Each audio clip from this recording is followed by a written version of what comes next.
নমস্কার বন্ধুরা, ফুড বেঙ্গল চ্যানেলে সবাইকে স্বাগত জানাই। আপনারা কেমন আছেন বন্ধুরা? আশা করি সবাই ভালো আছেন।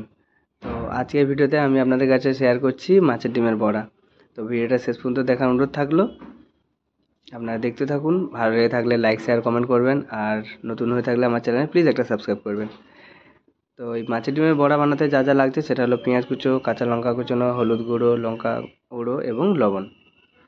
সব দিয়ে একসাথে ভালো করে মেখে ব্যাটারটাকে রেডি করতে হবে। তো মাছের ডিমের মধ্যে কাঁচা পেঁয়াজ, কাঁচা লঙ্কা, হলুদ, লঙ্কা, লবণ সব দেওয়া হয়ে গেছে। এবার ভালো করে মেখে নিতে হবে।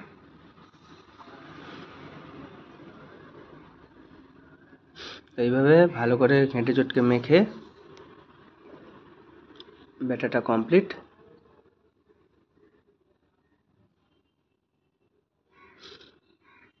আর এইভাবে ভালো করে না মাখলে এর মধ্যে নুন হলুদ ঢুকবে না, আর নুন হলুদ না ভালো ঢুকলে স্বাদটাও আসবে না।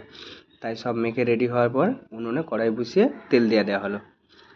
তো এটা গ্যাসের উনুনে হলে হিট কম দিয়েই ভাজতে হবে, কারণ বেশি হিট দিলে বাইরেটা পুড়ে যাবে এবং ভেতরটা কাঁচা থাকবে।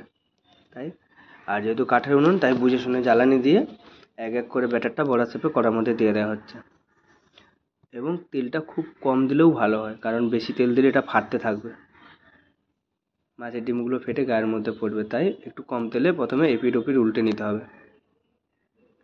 একটু কম তেলে এপিট ওপিট উল্টানোর পর তারপর চাইলে আপনি একটু তেল দিতেই পারেন, বাট ফার্স্ট টাইম তেলটা কম দিতে হবে।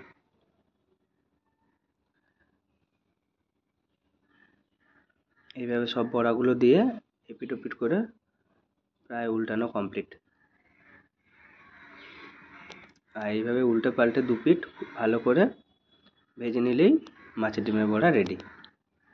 আপনি গরম ভাতের সাথে খুবই ভালো লাগবে এই মাছের ডিমের বড়া। তো বড়াগুলো ভাজা কমপ্লিট হয়ে গেছে। এবার এটা একটা প্লেটের মধ্যে নামিয়ে নেওয়া হবে। এগুলো ভাজতে খুব বেশি একটা টাইম লাগে না, কিন্তু হিটটা কমিয়ে আস্তে আস্তে করে ফ্রাই করতে হবে। আর হিটটা বেশি থাকলেই বাইরে জ্বলে যাওয়ার সম্ভাবনাটা বেশি এবং ভেতরে কাঁচা থেকে যায়।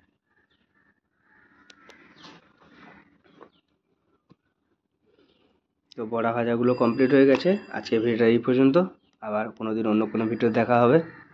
আপনারা ভালো থাকবেন, সুস্থ থাকবেন, আর এইভাবে আমার পাশে থাকবেন। টাটা।